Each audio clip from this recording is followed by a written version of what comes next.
World War III has already begun, and the proof is lying in a pool of blood in Tehran right now. Ayatollah Ali Khamenei, the man who ruled Iran with an iron fist for 36 years, the supreme leader who stared down America and Israel for decades, is dead, killed. Not by some mysterious illness, not by natural causes. He was taken out in a precision strike by the United States and Israel just days ago. And what you're about to hear next will shock you to your core. Because this wasn't just another assassination in the Middle East. This was the opening move in a war that could drag the entire planet into chaos. Let me take you back to February 28, 2026. It was a quiet Saturday morning in Tehran. Khamenei was inside his heavily fortified compound, surrounded by his most trusted guards. The man who once survived multiple assassination attempts thought he was untouchable. He was wrong. At exactly 6:47 a.m. local time, the sky lit up. Israeli F-35 stealth fighters, backed by American B-2 bombers and satellite-guided missiles, tore through Iranian airspace like ghosts. The first wave hit military bases. The second wave was personal. A single bunker-buster missile slammed directly into Khamenei's residence. Iranian state media tried to hide it at first, but within hours, President Trump posted on Truth Social, "Khamenei, one of the most evil people in history, is dead." Benjamin Netanyahu followed with his own statement, "The head of the snake has been cut off." And then, silence from Tehran. For 18 full hours, the Islamic Republic said nothing. When they finally spoke, the world froze. Iranian television confirmed it. Supreme leader Ayatollah Ali Khamenei had been martyred in a cowardly Zionist American attack. But here's what they didn't tell you on the news. Khamenei wasn't alone when he died. His closest advisors, his personal security chief, and at least 2 family members were wiped out with him. And according to sources inside Iran right now, the supreme leader knew the strike was coming. He chose to stay. He chose to become a martyr. Why? Because he had already prepared something far more terrifying. A hidden war plan he called the final revenge.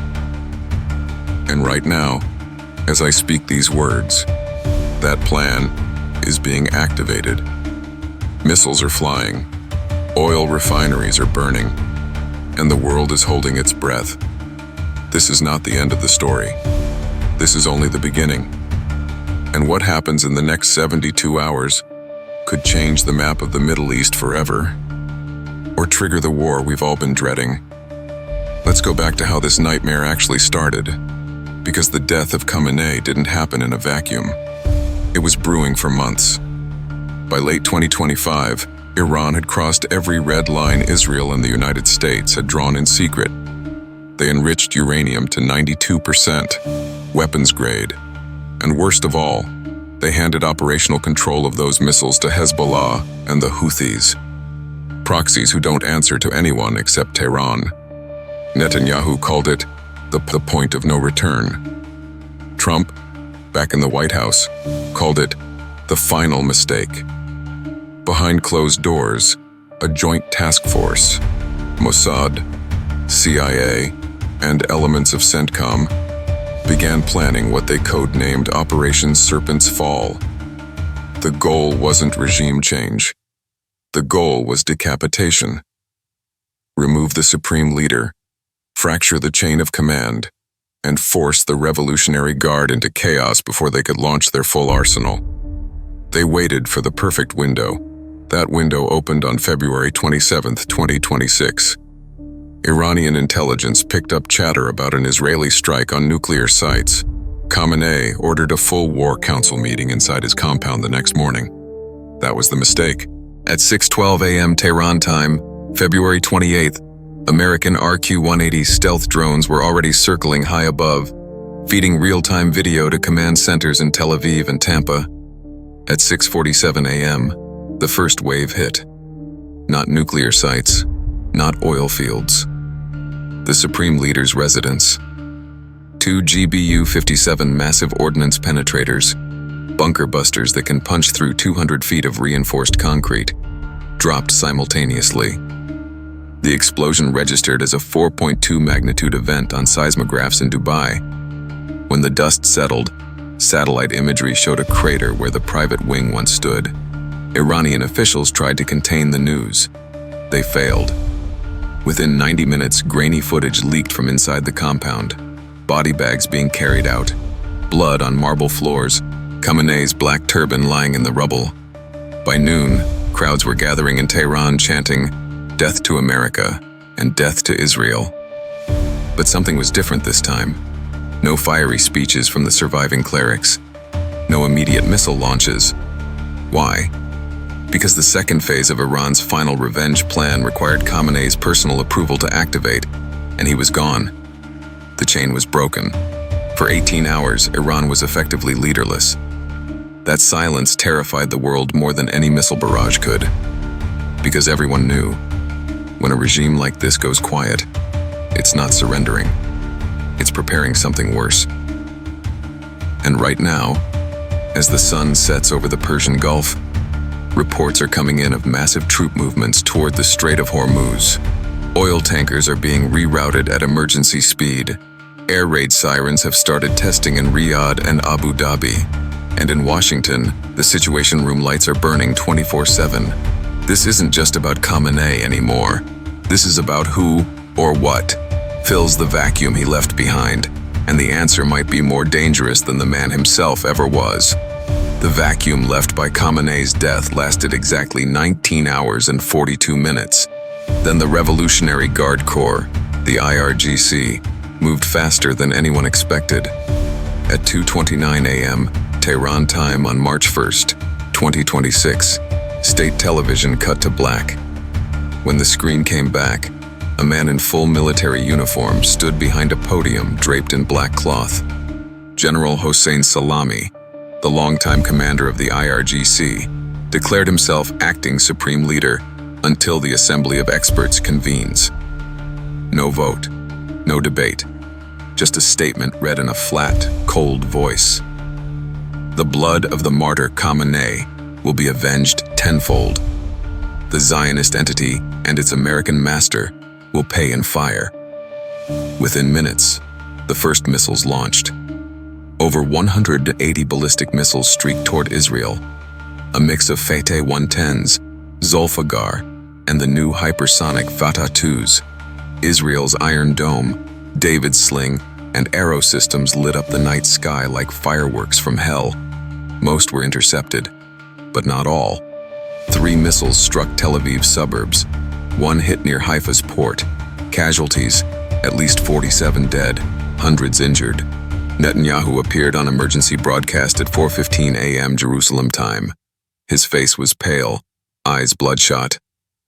"This is not the end of our retaliation," he said. "This is only the beginning of theirs." Then came the twist no one saw coming. At 5:47 a.m., Israeli channels aired leaked audio, allegedly from inside Khamenei's compound hours before the strike. In it, the supreme leader is heard saying, "If they kill me, let the sleepers awaken. Let the final protocol begin." Sleepers. Final protocol. Within hours, intelligence agencies worldwide scrambled to decode what that meant. Early reports suggest Iran had embedded deep cover operatives across Europe and the United States.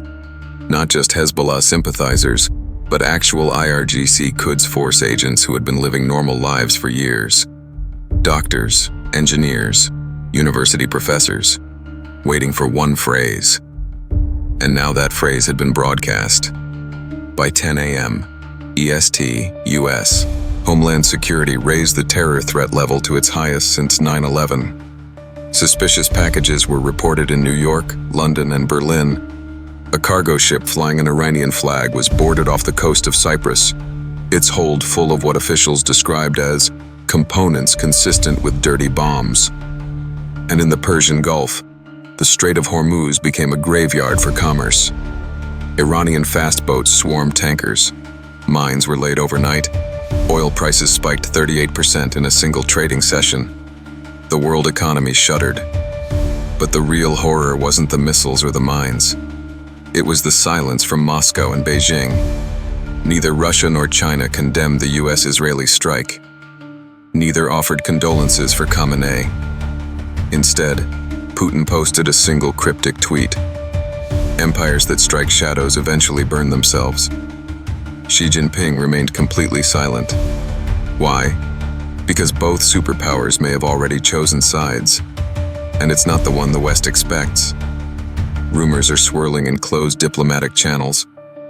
Iran may have transferred critical nuclear technology to North Korea and Pakistan in the last 48 hours. A break-glass contingency Khamenei set up years ago.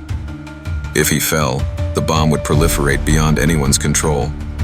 And right now, satellite imagery shows unusual activity at Yongbyon in North Korea. Lights on at 3 a.m. local time. Trucks moving in and out. The pieces are moving. Fast. And the next 48 hours could decide whether this stays a regional war or becomes the spark that no one can contain. You're watching Fact Enigma. We're not here to scare you. We're here to show you what's really happening while the rest of the world scrolls past the headlines. The question burning through every intelligence briefing room from Langley to Tel Aviv right now is brutally simple. Is Benjamin Netanyahu still alive? At 7:03 a.m. Jerusalem time on March 1st, just minutes after the Iranian missile barrage, the Prime Minister's official motorcade was struck on the outskirts of Tel Aviv. Not by a ballistic missile, by something far more precise. A swarm of Iranian Shahed 238 kamikaze drones, low-flying, radar-evading, carrying shaped charges designed to penetrate armored vehicles, slammed into the convoy. Vehicles exploded in a chain reaction. Eyewitness videos leaked within the hour show black smoke rising over the Ayalon highway, burning wreckage scattered across lanes, and emergency services rushing in under heavy security. Israel's government went dark for 47 minutes. No statement, no live feed, nothing. When the spokesperson finally appeared on television, her voice cracked on the first sentence. The Prime Minister is receiving medical treatment following an attack on his convoy. That's all they said. No confirmation he was conscious. No photo. No video. Just receiving treatment. Within minutes, speculation exploded online. Some claimed he was already dead, killed instantly when the lead vehicle took a direct hit. Others said he survived but was in critical condition, with severe shrapnel wounds to the chest and head. A third theory, whispered in encrypted channels, is the darkest of all. Netanyahu was extracted alive, but the strike was never meant to kill him. It was meant to decapitate the decision-making loop, because if the Prime Minister is incapacitated, or worse, who gives the final order for Israel's response? The answer is the Security Cabinet, and right now that cabinet is fractured. Defense Minister Yoav Gallant is pushing for immediate full-scale invasion of southern Lebanon and preemptive nuclear posture alerts. Foreign Minister Gideon Sa'ar wants de-escalation talks through back channels with Oman and Qatar. And the hardliners, the religious Zionists in the coalition, are calling for biblical-level retribution. Strike Iran until it bleeds oil. With Netanyahu potentially out of the picture, there is no single voice to overrule them. And that vacuum is exactly what Iran counted on. At 11:19 a.m. Jerusalem time, a second wave came. This time not missiles, cyber. Iran's APT-42 unit, linked directly to the IRGC, unleashed a massive wiper malware attack on Israel's electrical grid. Power went out across half of Tel Aviv and Jerusalem for 92 minutes. Hospitals switched to generators, traffic lights failed. Air raid sirens screamed without incoming threats. It was psychological warfare at its purest. Make the population feel helpless before the real hammer falls. And the hammer is coming. Satellite imagery from the last 6 hours shows Iranian missile batteries repositioning toward the Iraqi border, out of range of Israeli airstrikes, but within striking distance of U.S. bases in the Gulf. Hezbollah has mobilized 40,000 fighters along the Blue Line. Houthi drones are already targeting Saudi oil facilities again. And in the shadows, those sleepers Khamenei mentioned are beginning to stir. A car bomb detonated outside the Israeli embassy in London at 2:14 p.m. GMT. No casualties yet, but the message is clear. This is no longer a regional conflict. This is a global shadow war. And the next move could come from anywhere. Moscow just moved 2 Boré-class nuclear submarines into the Mediterranean. Beijing issued a rare, grave concern statement. Code for, "We're watching and we're ready." And in Washington, President Trump has called an emergency joint session of Congress. Word leaking from the White House. He's preparing to address the nation tonight. What he says in the next few hours could either pull the world back from the brink or push it over. At 8 p.m. Eastern Time on March 1st, 2026, the White House seal filled every screen in America. President Donald Trump stepped to the podium in the East Room. No tie, sleeves rolled up, face set like stone. Behind him, the American flag, the presidential seal, and 2 teleprompters that he barely glanced at. He spoke for 17 minutes. And in those 17 minutes, he redrew the red lines of the world. "My fellow Americans," he began, voice low and deliberate. "Last night, the Iranian regime, the same regime that murdered our people, funded terror across the globe, and came within months of a nuclear bomb, lost its leader. Ayatollah Khamenei is dead, and he deserved it." The room was silent. No applause. Just the weight of the words. "But make no mistake," he continued. "This was not an act of war. It was an act of self-defense. Israel acted to protect its people. We supported them because America does not abandon its allies." Then came the line that stopped hearts.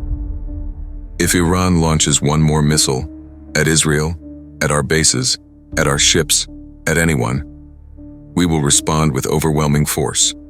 And I mean overwhelming." He paused.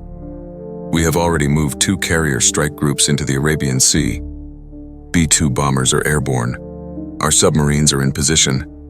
And if they force our hand, Iran will cease to function as a modern state." No ambiguity, no diplomacy. He ended with 4 words that echoed around the world. "America is watching. Closely." The speech was over. Within 60 seconds, #World War III was trending #1 globally. Stock markets plunged 7% in after-hours trading. Oil hit $148 a barrel. And in Tehran, the new acting leader, General Salami, went live on state TV. His message was short.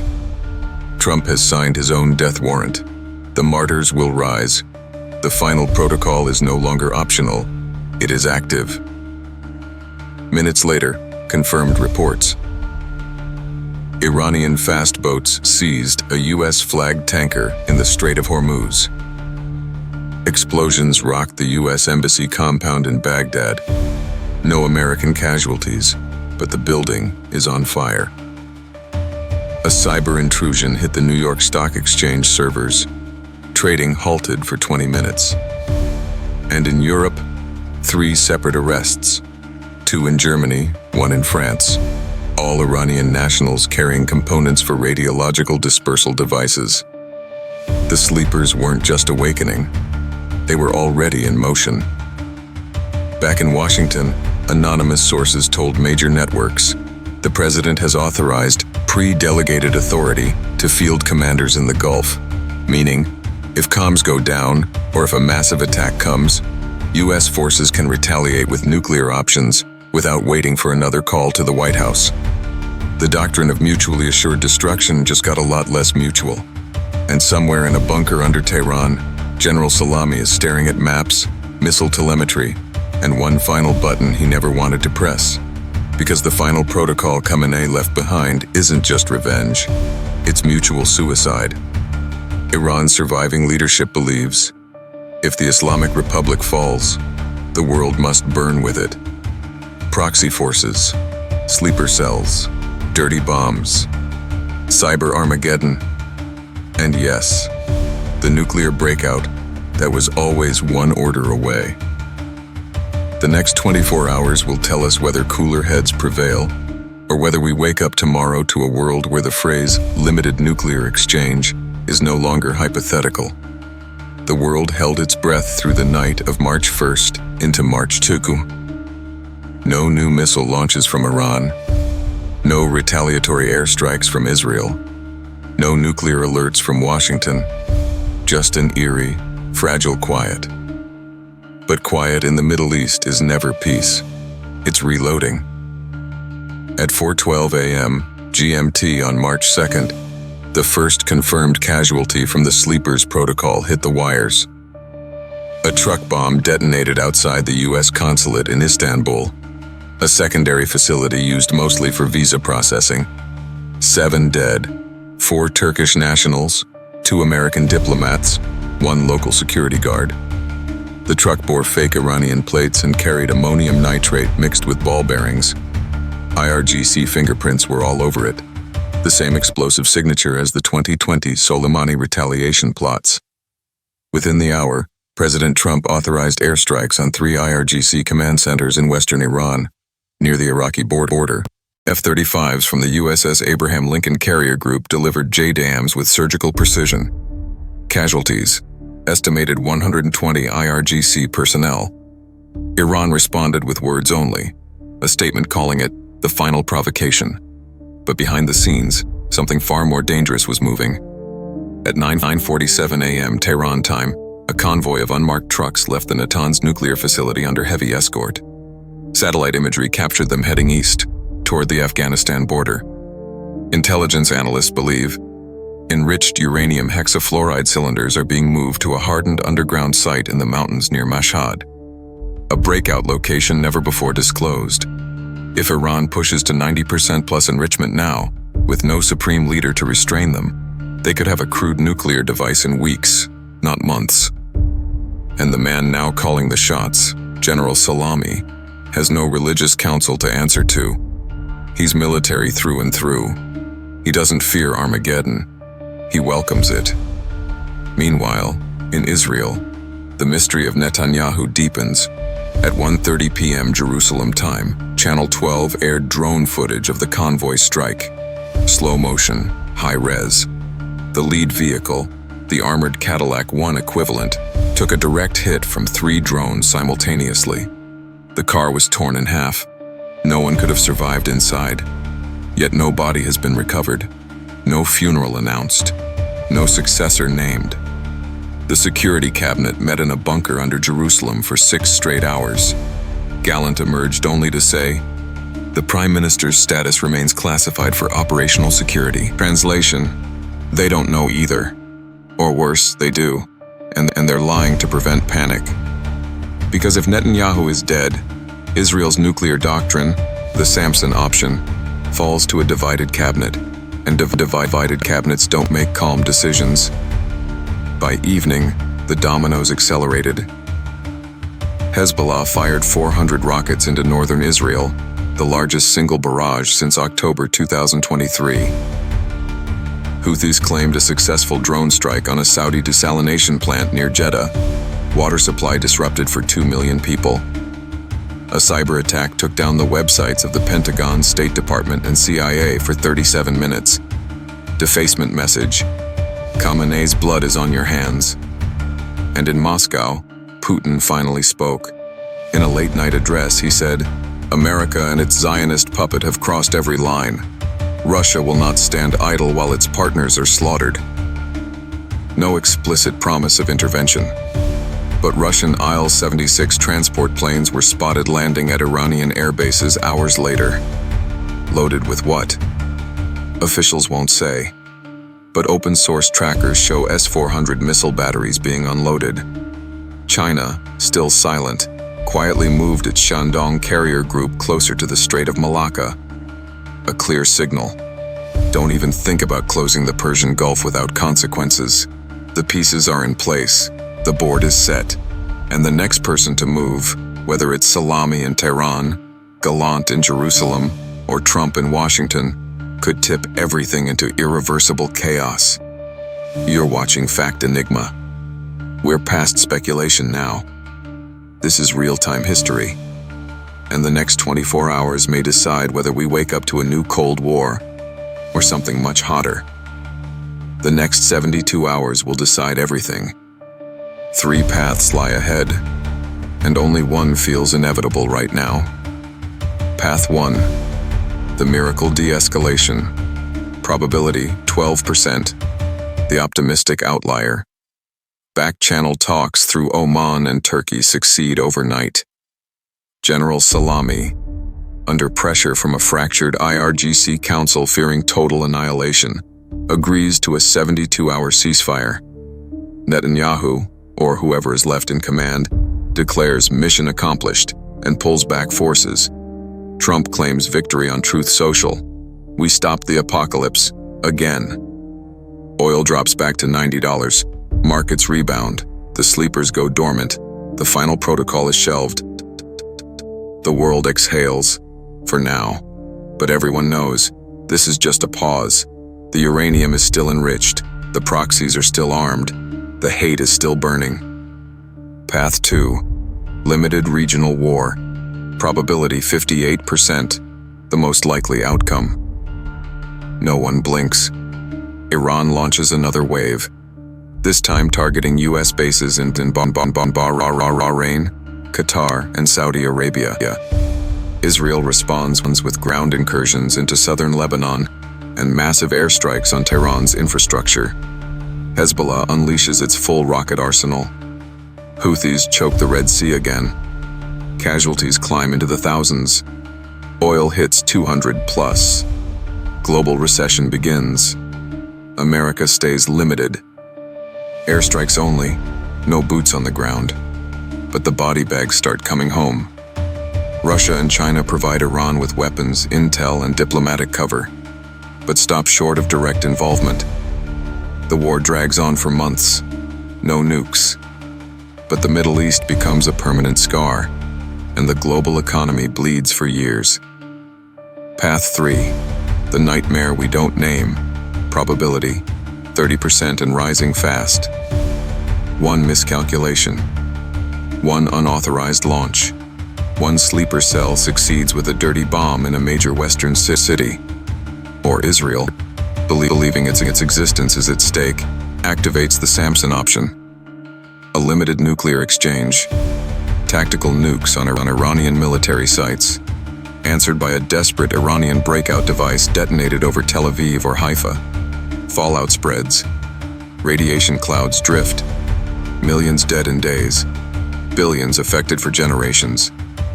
Russia mobilizes. China declares red lines crossed. NATO invokes Article 5. The chain reaction no one can stop. Right now, as these words reach you, the indicators point toward Path 2 bleeding into Path 3. Missile batteries are hot. Submarines are submerged. Bunkers are stocked. Leaders are isolated. And the sleepers are no longer sleeping. Khamenei's death wasn't the end of the threat. It was the removal of the last restraint. The man who preached patience is gone. The generals who worship martyrdom are in charge. And in the silence between missile launches, the world is realizing something terrifying. We may have just entered the era where deterrence fails, where one man's death, one precise strike, unravels the fragile balance that kept the planet from burning for decades. You're watching Fact Enigma. This isn't speculation anymore. This is the edge we're standing on. Tomorrow morning, or tonight, the news will tell you what happened. But tonight, you know what's really at stake. If you've made it this far, thank you for staying with me. Share this if it woke something inside you, because the truth isn't always comforting. Sometimes it's the only warning we get. The clock is at 11:59, and the next tick belongs to history. Good night, or whatever's left of it.